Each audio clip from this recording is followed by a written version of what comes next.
El Islam odia a las mujeres. Nunca he visto a nadie más deficiente en inteligencia y devoción que ustedes las mujeres. Mahoma. Nunca he visto a ninguna mujer sufrir tanto como sufren las mujeres musulmanas. Aisha, la niña de 9 años que fue la esposa favorita de Mahoma.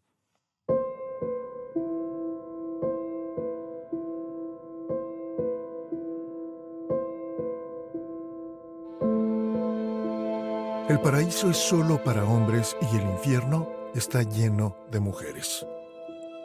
Esta es la desconcertante concepción islámica de las diferencias ontológicas entre el hombre y la mujer. El paraíso es solo para hombres y el infierno está lleno de mujeres.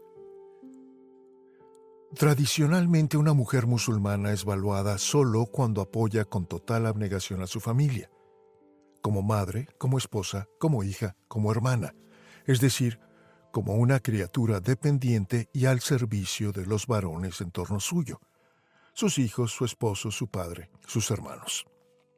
No es un ser humano que tenga suficiente espacio para florecer por sí mismo. Ya veremos algunas razones de esto en un momento, pero se hace muy valiosa cuando sirve callada y obedientemente las necesidades de los hombres en su entorno familiar. Cuando no lo hace callada y obedientemente, las cosas son muy distintas, como nos explica la más venerada colección de los hadiths, es decir, los dichos y hechos del profeta Mahoma. Sahih al-Bukhari, volumen 1, libro 6, hadith 301. En una ocasión el apóstol de Alá pasó por donde estaban las mujeres y dijo: «Oh mujeres, más vale que traigan muchas ofrendas, porque he visto que la mayoría de los habitantes del infierno son mujeres». Y ellas preguntaron: «¿Por qué es así, oh profeta de Alá?». Y él les contestó: «Porque ustedes repelan a menudo y son desagradecidas con sus esposos». El escritor y compilador Ismail Ibrahim al-Bukhari, ya explicaré más adelante quién es él, es una pieza primordial de la teología islámica, solo detrás del Corán, y a menudo tan influyente o más incluso que el Corán, porque los escritos de Bukhari explican e ilustran el mensaje del Corán en términos prácticos para la vida diaria de un musulmán. Bukhari nos presenta a Mahoma, en el pasaje que leímos, afirmando que la mayoría de los pecadores en el infierno son mujeres y están ardiendo allí por repelonas y desobedientes, desagradecidas con sus maridos. Pero Mahoma le agrega sal a esta primera herida. Escucha el resto de la historia, donde Mahoma continúa: «Nunca he visto a nadie más deficiente en inteligencia y devoción que las mujeres. Un hombre sensato y cauto podría ser engañado por ustedes». Las mujeres preguntaron: «Oh profeta de Alá, ¿qué hay de deficiente en nuestra inteligencia y devoción?». El profeta contestó: «¿Acaso no es igual la evidencia de 2 mujeres al testimonio de un solo hombre?». Ellas contestaron que sí. El profeta contestó: «Esta es la deficiencia en su inteligencia. ¿Y acaso no es cierto que una mujer no puede rezar ni ayunar durante su menstruación?». Las mujeres contestaron que sí. Y entonces el profeta contestó: «Esta es la deficiencia en su devoción». Esto es sumamente preocupante. Bukhari nos dice que Mahoma condena a las mujeres porque, 1. El testimonio legal de una mujer vale solo la mitad que el de un hombre, dado que la inteligencia de una mujer es solo la mitad que la de un hombre. Y 2. Las mujeres son culpables de la exasperante costumbre de menstruar, esa chocante debilidad biológica que las hace genéticamente deficientes en su devoción, al margen de su virtud, su integridad, su bondad y su servicio. Bukhari nos presenta a Mahoma condenando a las mujeres por su mal hábito de sangrar varios días al mes. Increíble. Así pues, a menos que dejen de ser musulmanas y dejen de menstruar, es decir, a menos que las mujeres dejen de ser musulmanas y dejen de ser mujeres, Las mujeres están condenadas para siempre y sin remedio a ser deficientes en su inteligencia y en su devoción, no importa cuán brillantes, dulces y abnegadas sean. Siempre serán seres humanos de segunda clase. Hermosas y útiles, sí, pero no tan valiosas como los hombres. Esto es sumamente preocupante porque hay 1.000 millones de mujeres musulmanas en el planeta el día de hoy. 1.000 millones de seres humanos que tienen que soportar el peso de juicios como este.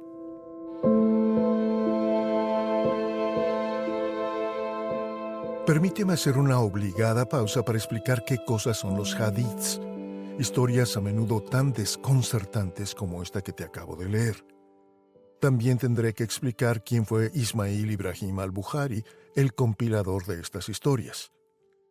Los hadiths son parte consustancial de la religión islámica, porque proveen, nos dicen, la correcta enseñanza islámica en casi todos los aspectos de la vida islámica, con declaraciones atribuidas a Mahoma. Los hadiths son colecciones de los dichos y hechos del profeta según los recordaba la gente décadas y siglos luego de la muerte del profeta. Fueron conservados y recolectados por tradición oral en diversos momentos, y de entre todas las colecciones de dichos y hechos del profeta, y hay una docena de ellas, la de Sahih al-Bukhari es la más venerada y confiable por ser considerada la más fidedigna. El título Sahih significa auténtico, genuino, digno de confianza. En Islam, Sahih al-Bukhari, es decir, Bukhari el auténtico, genuino, digno de confianza, es venerado y seguido con casi la misma estima que el mismísimo Corán, porque explica, ilustra de manera práctica las enseñanzas del Corán para la vida diaria. De manera que lo que nos relata Bukhari no lo podemos tomar a la ligera, como una simple leyenda o fantasía. Si el auténtico, el genuino Bukhari dice que Mahoma dijo algo, Bukhari tiene toda la razón. Y el Islam comete el error fatal de seguir a Bukhari cuando claramente insulta al profeta Mahoma con pasajes como este.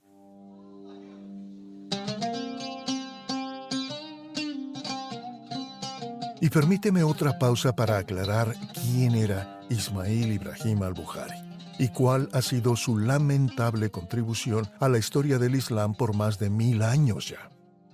Viajando por el califato de los abásidas en el siglo IX, a lo largo de 16 años, Bukhari recogió, según la narrativa oficial islámica, más de 600.000 dichos y anécdotas de la vida del profeta Mahoma que la gente había recibido por tradición oral. Más de 500.000 de historias y leyendas que les habían referido sus abuelos, imanes o vecinos.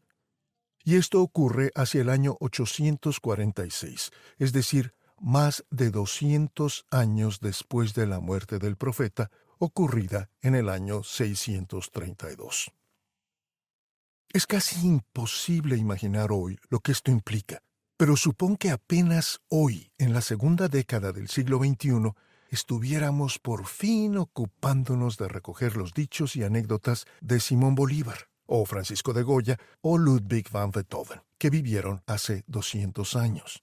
Y todo lo que tenemos a mano para reconstruir las vidas y hechos de ellos son las anécdotas y los recuerdos de la gente que escuchó algo de sus padres y sus abuelos, que a su vez lo escucharon de sus padres y sus abuelos, que a su vez lo escucharon de sus padres y sus abuelos, que a su vez lo escucharon de sus padres y sus abuelos por 8 o 10 generaciones hacia atrás, luego de muertos ya Bolívar o Goya o Beethoven. ¿Qué tan confiable y auténtico se te ocurre que sería lo que la gente te cuente 200 años después de lo ocurrido en otras ciudades y regiones del mundo? Olvídalo. Es imposible que estas personas pudieran decirte la verdad, aun si tuvieran la mejor, la más santa intención de hacerlo. Escuchen, mis amigos musulmanes, esto de los hadiths sencillamente no podría funcionar jamás. ¿Alguna vez jugaste el juego del teléfono descompuesto? O Chinese Whispers, como le dicen en inglés. ¿Recuerdas que se trata de que estamos todos en un círculo y alguien le cuenta algo al oído a la persona a su lado? Y ésta a su vez se lo cuenta al oído a la siguiente persona a su lado, y así hasta que la última persona en el círculo por fin dice en voz alta qué fue lo que a ella le contaron. Y todos nos doblamos en el piso a carcajadas porque la historia que escuchó esta última persona en el círculo no tiene nada que ver con lo que contó la primera. En espacio de solo 2 minutos, con todos los participantes presentes en la misma habitación, la misma noche, en el mismo momento, la historia ha sido alterada más allá de reconocimiento. Esa es la fatal ineficiencia de la tradición oral, de todo aquello que no consta por escrito, que cada uno lo contaremos a nuestro estilo individual. Incluso quienes escuchamos a la misma persona decir la misma historia, la torcemos porque olvidamos ciertos detalles, pero destacamos arbitrariamente otros. Y por eso la historia va cambiando y corrompiéndose inevitablemente a cada paso durante su transmisión. No es que haga falta mala fe para corromper la historia deliberadamente.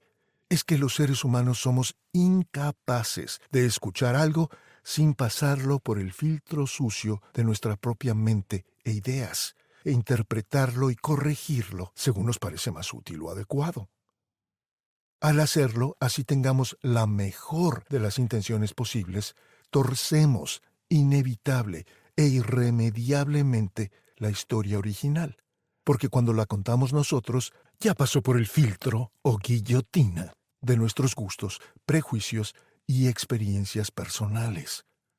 Así tengamos la mejor voluntad y la más lúcida memoria, la historia que contemos será ya una mentira.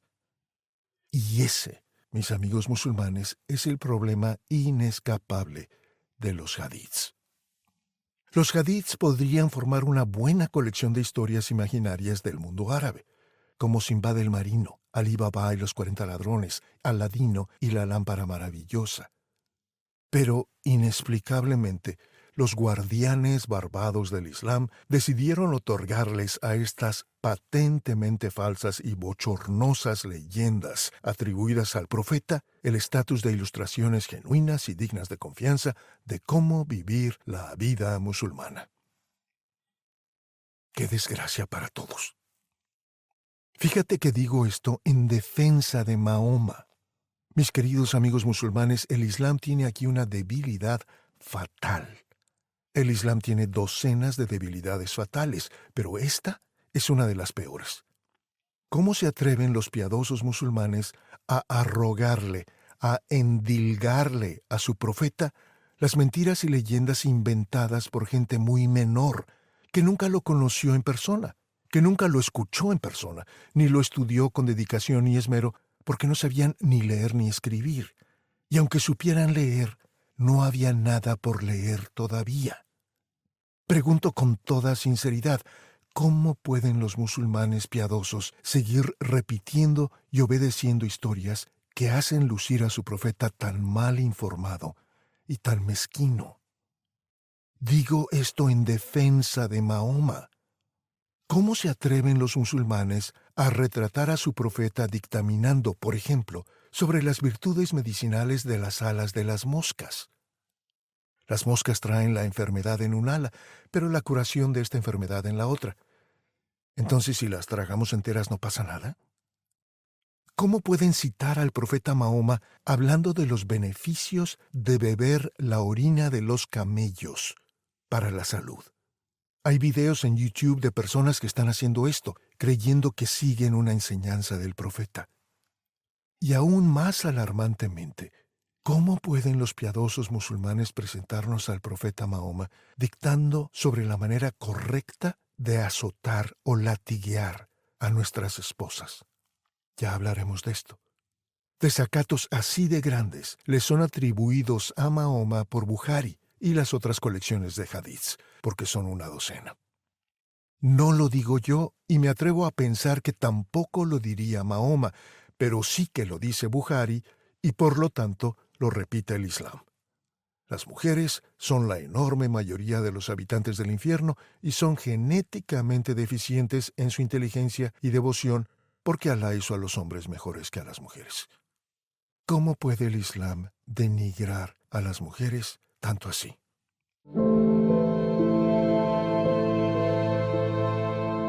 En fin, la narrativa oficial islámica nos dice que Bukhari reunió más de 600.000 dichos y leyendas del profeta, como esta que escuchamos al principio, a lo largo de 16 años. Esto ya es patentemente una mentira, porque ninguna persona en el siglo IX podría juntar 600.000 de nada, a menos que fueran granos de arena en el desierto. Estamos hablando del siglo IX. Aún hoy, el más sagaz y ágil historiador, con la ayuda de Google y ChatGPT y una supercomputadora, no podría reunir 600.000 dichos y anécdotas sobre Bolívar, Goya o Beethoven. Y nota que son anécdotas orales, leyendas narradas, no escritas. Por cierto, y esto debe contrariar a muchos musulmanes piadosos y buenos, de Mahoma no tenemos la menor evidencia documental ni arqueológica. Estudiosos valientes sostienen que es muy posible que Mahoma jamás haya existido en realidad, pero eso será material para otro día. Todo lo que queremos decir hoy es que Islam odia a las mujeres y Bukhari nos entrega un retrato sumamente negativo del profeta. Veremos más ejemplos de esto en un minuto. Con todo y su mejor esfuerzo, la narrativa oficial islámica nos dice que Bukhari, hacia el año 846, tuvo que depurar su desbordada colección y aprobar solo 7.563 dichos y anécdotas de entre las 600.000 mentiras que había reunido. Y si no eran mentiras, ¿por qué las expurgó? Mis amigos musulmanes, hay que ser valientes y hacer la cuenta.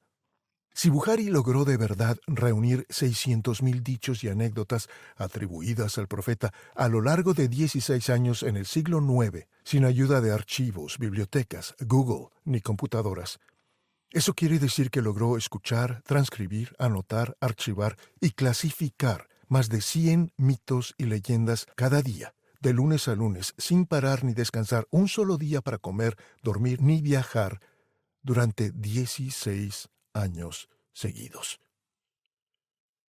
¿De veras? Haz tú mismo las cuentas, sobre todo si eres como Anhelo, un amigo musulmán. Tan solo recoger 600.000 dichos y leyendas durante 16 años quiere decir que Bukhari colectó 37.500 hadiths por año, o 3.125 por mes, o más de 100 cada día de cada mes, de lunes a lunes sin parar un solo día, a lo largo de 16 años. Vaya un logro excepcional. Pero más bien, y tristemente, vaya una mentira excepcional. Porque ningún ser humano podría recoger, depurar y clasificar todo este material jamás sin la ayuda de todo un equipo de investigadores y de los más avanzados sistemas de computación que tenemos hoy en día. Pero Islam nos dice que Bukhari lo logró y óptimamente hace 1.200 años, viajando por las veredas polvosas y sinuosas del Medio Oriente hace 1.200 años. Con toda la buena voluntad del mundo, tenemos que concluir que Bukhari es otra patente mentira en la larguísima lista de mentiras que plagan la narrativa y la religión islámicas. Pero volvamos por fin al tema de hoy, que es el odio institucional del Islam por las mujeres. Perdón por esa larga pero indispensable pausa contextualizadora. El texto que leímos primero es Sahih al-Bukhari, volumen 1, libro 6, Hadith 301. Solo unos cuantos párrafos más adelante, el Hadith 310 ilustra cómo la mujer musulmana habita un estrato existencial y afectivo inferior al de los hombres, recogiendo palabras de una mujer llamada Umatilla. Se nos prohibió llorar por una persona más de 3 días. excepto en el caso de un esposo, por quien se permite llorar por 4 meses y 10 días. ¡Bravo! Ninguna hermana, hija, madre, esposa, abuela merece ser recordada con más de 3 días de llanto. Está prohibido guardar luto por una mujer por más de 3 días. Ah, pero el esposo, al margen de que haya sido un perfecto patán, esa sí que es una gran pérdida. A él se lo puede llorar no solo por 3 días, sino por más de 4 meses. Si era mujer, no más de 3 días. Si era hombre, 130 días.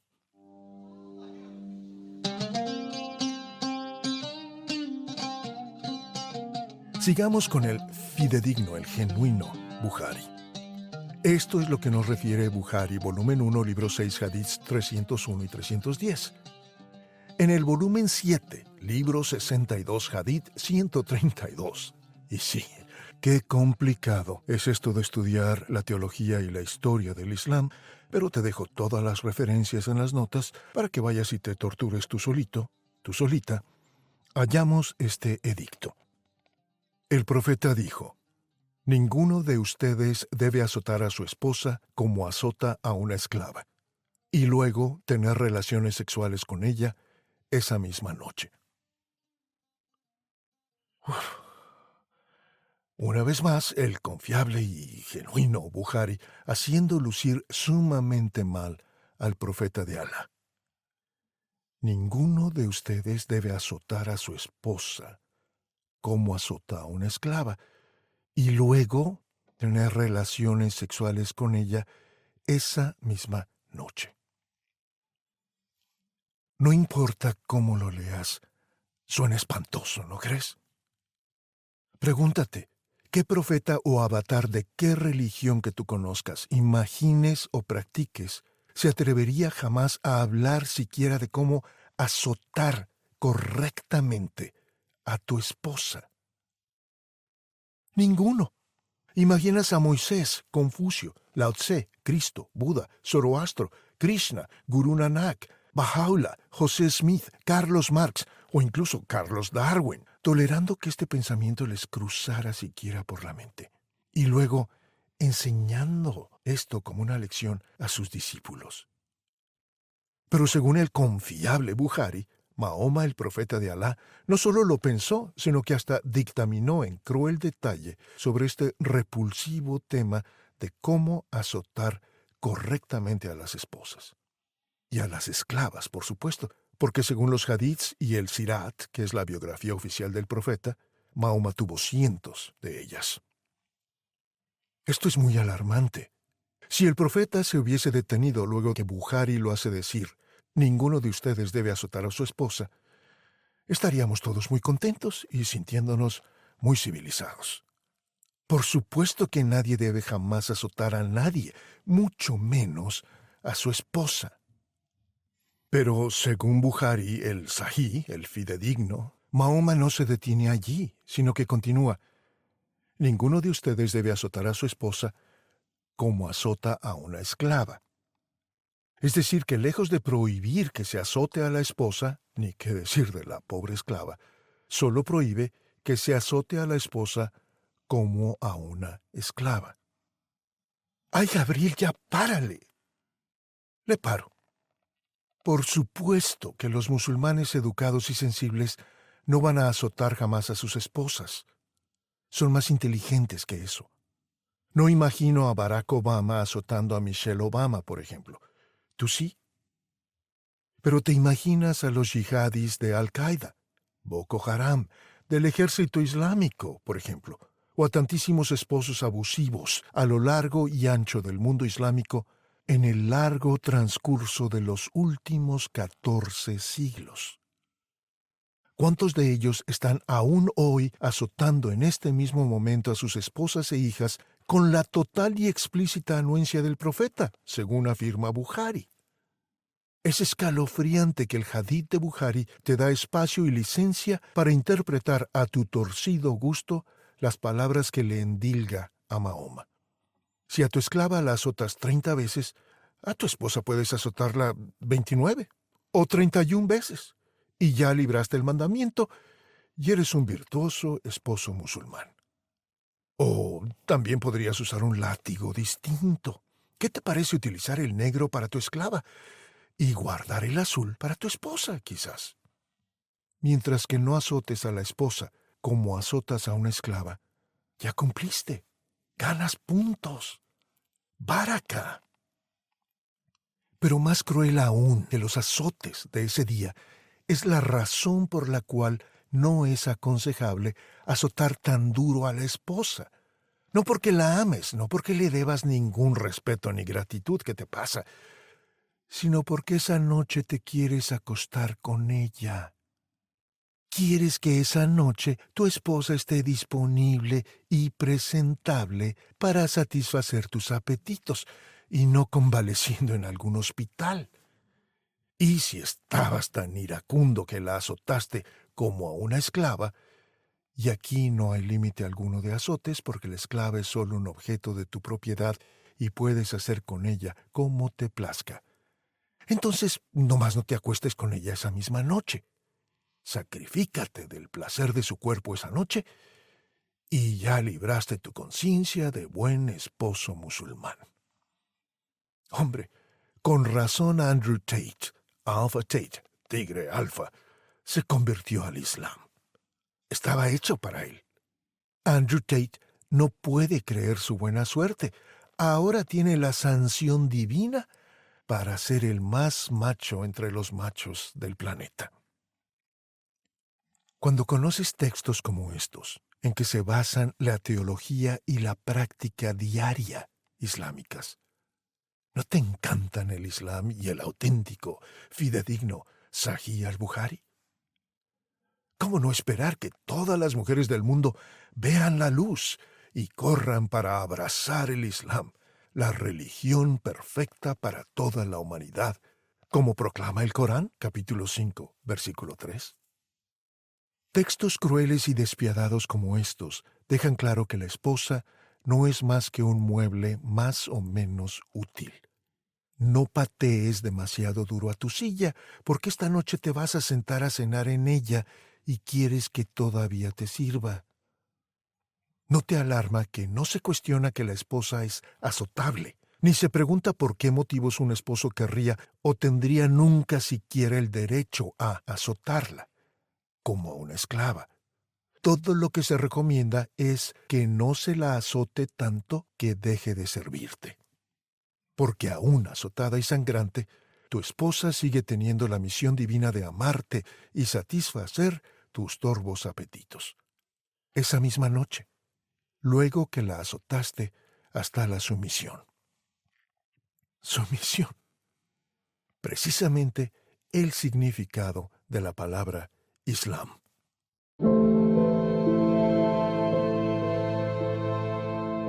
Sí, estoy seguro de que muchas personas musulmanes de buena fe e incluso infieles como yo mismo estamos pensando, bueno, eso es lo que dice el mentiroso Bukhari que dijo Mahoma, pero seguramente no es lo que diría el noble, el sublime Corán. Ese fue mi propio camino para investigar este tema. Pero, triste y lamentablemente, el Corán aprueba y estimula el prejuicio y la violencia contra las mujeres y muchos otros grupos y razas de las maneras más insidiosas. Lo siento, mis amigos musulmanes, pero no hay manera de esconder todas las evidencias.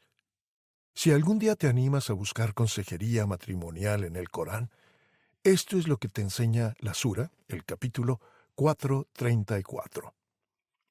Los hombres están a cargo de las mujeres porque Alá los hizo a ellos superiores a las mujeres.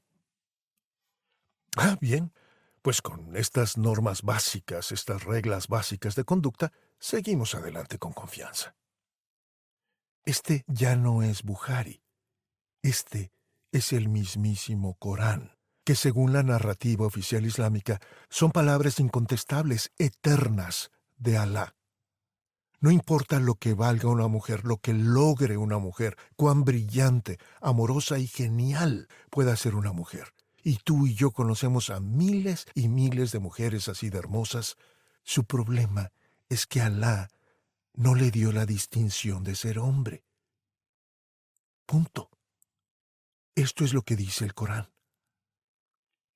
La única opción de una mujer es entonces dejar que los hombres en torno a ella gobiernen sobre ella, al margen de que sean unos zopencos sin ninguna inteligencia, educación ni gracia, pero son hombres.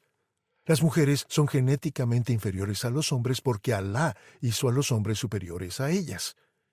Esta no es una simple figura retórica o poética.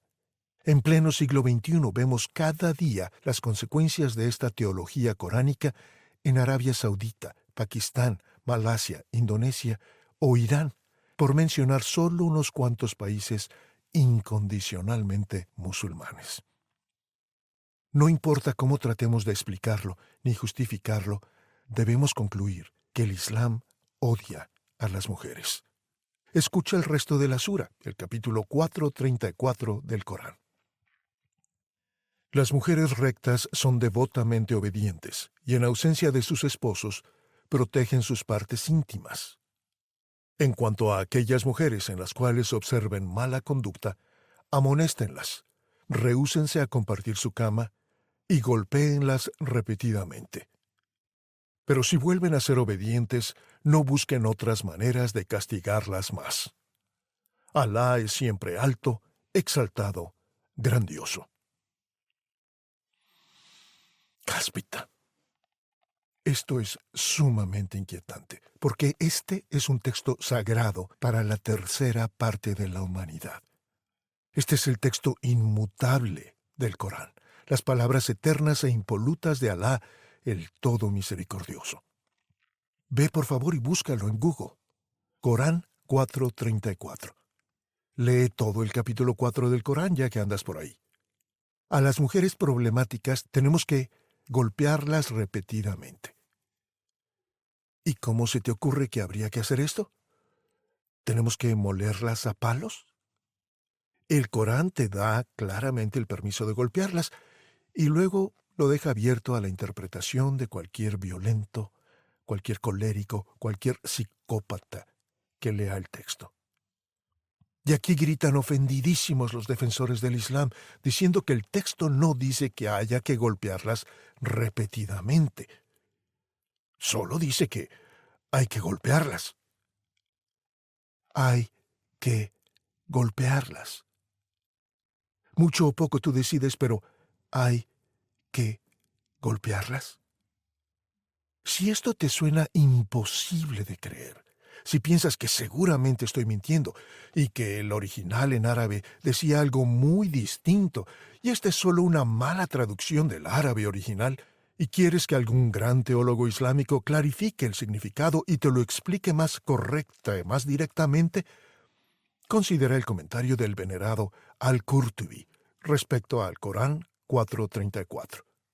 ¿Por qué se ordena a los hombres que golpeen a sus mujeres? Esto se debe a que los hombres son responsables de enderezar a sus mujeres. Los golpes mencionados en este verso son del tipo que no es severo y son empleados para disciplinar. El tipo de golpe que no rompe el hueso. Sin embargo, no es un crimen si provoca la muerte. ¡Guau! ¿Entendiste esto? Debes darles golpes que no rompan el hueso, pero no es un crimen si provocan la muerte. Al-Qurtubi es un celebrado teólogo musulmán.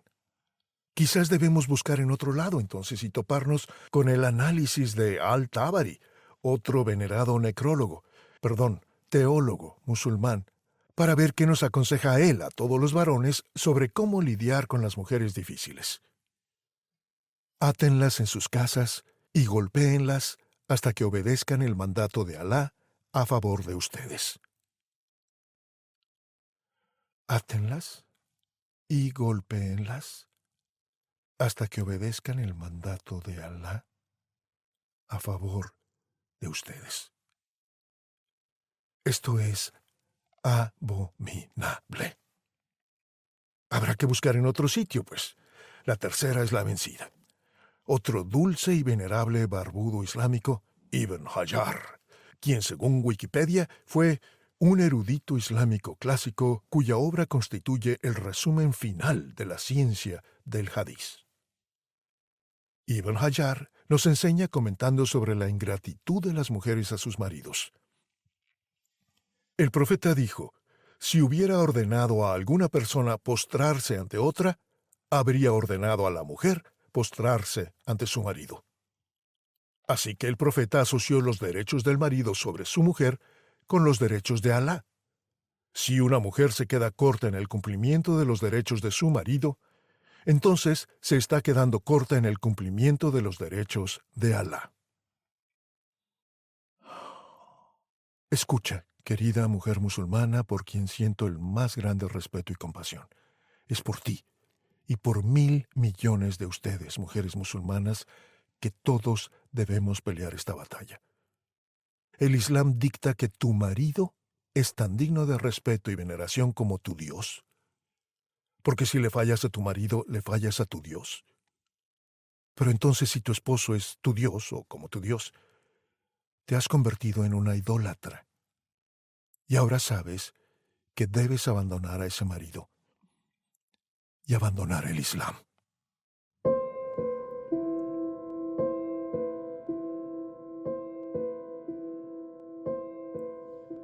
¿Quieres más evidencias de la misoginia, la sumisión de la mujer en el Corán?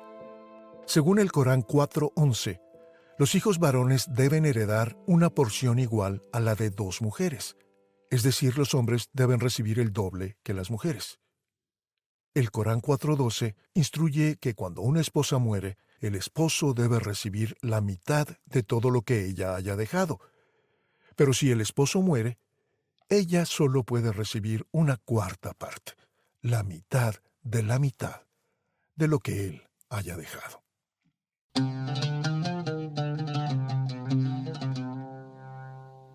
Eso en cuanto hace a la propiedad. Por lo que hace a la sexualidad, un tenebroso precedente se establece para aquellas de entre vuestras mujeres que cometan actos sexuales ilegales, es decir, fuera del matrimonio. Es decir, por ejemplo, toda mujer que sea violada. Porque la violación es sexo fuera del matrimonio. El Islam denigra tanto a las mujeres que, según la ley Sharia, la ley que rige toda disputa y conducta del pueblo musulmán, una mujer violada, si es suficientemente valiente como para quejarse de haber sido violada, tiene que reunir a 4 testigos varones que testifiquen en su apoyo. 4 testigos varones que testifiquen en su apoyo. Piénsalo. Es racionalmente imposible que haya habido 4 testigos varones de una violación, 4 hombres que solo pasaban por allí y vieron lo que ocurría, y lejos de aprovechar para sumarse ellos también a la fiesta, se indignaron y corrieron a auxiliar a la violada. ¿Cuántas mujeres violadas en cualquier punto del planeta lograrían nunca reunir a este selecto grupo de 4 testigos varones adultos dispuestos a apoyarlas? Y es por esto, por lo que aun cuando reúnen el enorme valor para quejarse, las violadas acaban siendo acusadas y culpadas ellas mismas a su vez de haber seducido y provocado al inocente violador y de haberse rebajado y haberlo rebajado a él, pobrecito, a tener relaciones sexuales fuera del matrimonio, actos sexuales ilegales. Y la violación es, por definición, una relación sexual fuera del matrimonio. En el tenebroso ámbito de la ley Sharia, que es la ley más alta para todo musulmán y que rige por encima de todas las leyes de cualquier país donde un musulmán viva. Un musulmán que vive en los Estados Unidos debe obedecer primero la ley Sharia y luego, si todavía hay espacio y hace falta, las leyes de los Estados Unidos, que generosamente le dio refugio. Un musulmán que viva en Francia, Alemania o Suecia, por ejemplo, debe obedecer primero la ley Sharia y luego, si todavía hay espacio y hace falta, las leyes de Francia, Alemania o Suecia, que generosamente lo acogieron. Según la ley sharia, la violación es siempre culpa de la mujer violada, a menos que la pobre violada, luego de haber sido violada, se levante, se arme de valor y vaya y encuentre a 4 hombres que testifiquen a su favor. No, Islam. Esta no es la manera de hacerle justicia a una mujer. ¿Qué pasa si eres una niña de 10 años, violada en tu propia casa, en algún callejón oculto? ¿Dónde jamás vas a encontrar a 4 varones adultos que hayan sido testigos y además estén dispuestos a testificar a tu favor, en lugar de violarte ellos también? Porque ya que te rebajaste tú solita con tu conducta sexual escandalosa, bueno, pues ya qué diferencia hace, la verdad. Esta es una perfecta ilustración de la negrura machista de la ley sharia. Y todo musulmán honesto debe sentirse sumamente avergonzado. ¿Cuál crees tú que es el destino de estas mujeres, así sean tan a menudo niñas y niños, víctimas desesperadas de años de persistente violación a manos de sus propios padres, padrastros, hermanos, parientes, vecinos, profesores? El noble Corán 4:15 instruye: confínenlas en casa hasta que les sobrevenga la muerte. Es decir, ¿encierren a las violadas en algún calabozo hasta que mueran de hambre? Pregunto, ¿cómo te suena a ti eso de confínenlas en casa hasta que les sobrevenga la muerte? Y aquí una vez más los defensores del Corán gritan ofendidísimos de que me atreva a citar este verso que copié de las páginas del Corán, porque este verso fue abrogado o corregido o puesto al día. En el Islam, Alá abroga, es decir, corrige sus propios versos docenas de veces, por lo general para hacer las cosas más duras todavía. Por eso es por lo que el Corán, capítulo 24, verso 2, nos ofrece la versión corregida y mejorada de lo que dice el Corán, capítulo 4, verso 15, que acabamos de leer. El Corán 4:15 dice que debes encerrar a esta podrida mujer hasta que muera de vejez o de hambre. Tú decides. El Corán 24:2 te ofrece una mejor y más misericordiosa alternativa. Si una mujer es culpable de adulterio, hay que apedrearla públicamente hasta que muera. Y si una mujer es culpable de fornicación, y toda mujer violada es culpable de fornicación, sexo fuera del matrimonio, como ya vimos, bueno, pues entonces tan solo hay que administrarle 100 latigazos. Gracias, Alá, el todo misericordioso.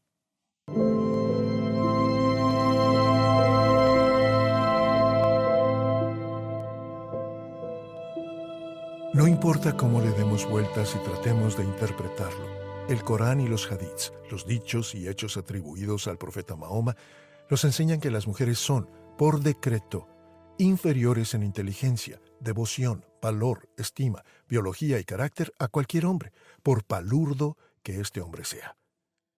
Y para untarle más sal a las heridas de la mujer, la ley sharia islámica y el Corán le dan a este palurdo violento el derecho de enderezarla a golpes y palizas a su gusto. Este ha sido el caso desde los primeros días del Islam sobre la tierra, cuando el profeta aún caminaba entre nosotros. Bukhari 7:72715 nos cuenta que un día una mujer golpeada llegó a buscar ayuda de la pequeña Aisha. Aisha es la niña que a los 9 años se convirtió en la esposa favorita de Mahoma. Aisha era apenas una niña, pero ya habría visto muchas violencias como su plegaria a su esposo el profeta deja ver. Nunca he visto a ninguna mujer sufrir tanto como sufren las mujeres musulmanas. Esta es la experiencia de una niña de solo 9 años, que está tratando gentilmente de interceder por esa mujer herida que vino desesperada a buscar su ayuda. Y luego la pequeña Aisha le muestra al profeta los oscuros moretones, la evidencia de los muchos golpes que esta pobre víctima había sufrido. Mira, su piel está más verde que su manto. Todo esto es triste más allá de las palabras.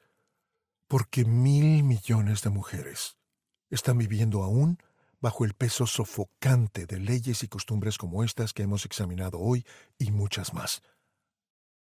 Qué triste que las feministas occidentales nunca mencionan a estos 1.000 millones de mujeres.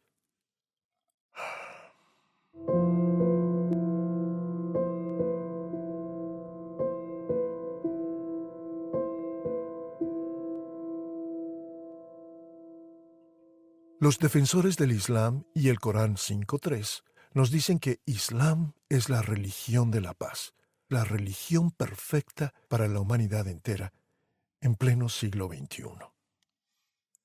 ¿De veras? Nos han mentido 1000 veces diciéndonos que Islam significa paz. No, señores, Salam significa paz. Islam significa sumisión. El Islam está tan lejos de apreciar a la mujer que no sabe siquiera cómo hablar de ella. Hablar de la mujer como un ser humano con derechos y libertades le es tan ajeno, tan inimaginable al Islam, que en su universo ni siquiera existen las palabras, los términos para hacerlo. Como nos dice la admirable Ayaan Hirsi Ali, una preciosa mujer somalí que huyó de un matrimonio arreglado, y cuando sabemos todo el poder que cualquier esposo puede ejercer sobre su esposa con la bendición del Islam, ya puedes imaginarte cuán apetecible debe ser que te casen sin consulta y por la fuerza con cualquier extraño para ser su esclava por el resto de tus días. Te dejo enlaces en las notas. Ayaan Hirsi Ali explica: dado que la fundación misma de la ley Sharia reposa en los dictados del Corán y los hadiths, no existe un vocabulario en Islam que pueda usarse para emancipar a las mujeres. Todas las palabras para hablar de derechos de la mujer y las libertades básicas de la mujer son invariablemente occidentales. Si luchas por acceso a la educación, o el derecho a votar, o el derecho a manejar, o el derecho a no ser golpeada o apedreada, el vocabulario que tienes que usar para presentar tus argumentos es occidental, porque los textos islámicos y el idioma árabe simplemente no tienen las palabras para expresar este tipo de derechos y oportunidades. Ayaan Hirsi Ali, por favor busca su heroica historia en Internet, te dejo enlaces. Tiene que vivir desde hace años bajo protección policíaca las 24 horas del día, amenazada de muerte por decir cosas como estas, que ofenden la delicada sensibilidad de los coléricos líderes de la religión de la paz. Y todo esto es tan solo el principio. El desprecio del Islam por las mujeres es tan artero e implacable que no solo las humilla y sofoca en este mundo, sino que también las humilla y sofoca en el más allá. ¿Cómo? Ya me atreví a decirte al principio que según el Islam, el paraíso es solo para hombres y el infierno está lleno de mujeres. ¿No me crees? No importa todavía. En el próximo episodio de este podcast examinaremos la concepción islámica del paraíso como un burdel de lujo. Sí, suscríbete ya, que no te lo puedes perder.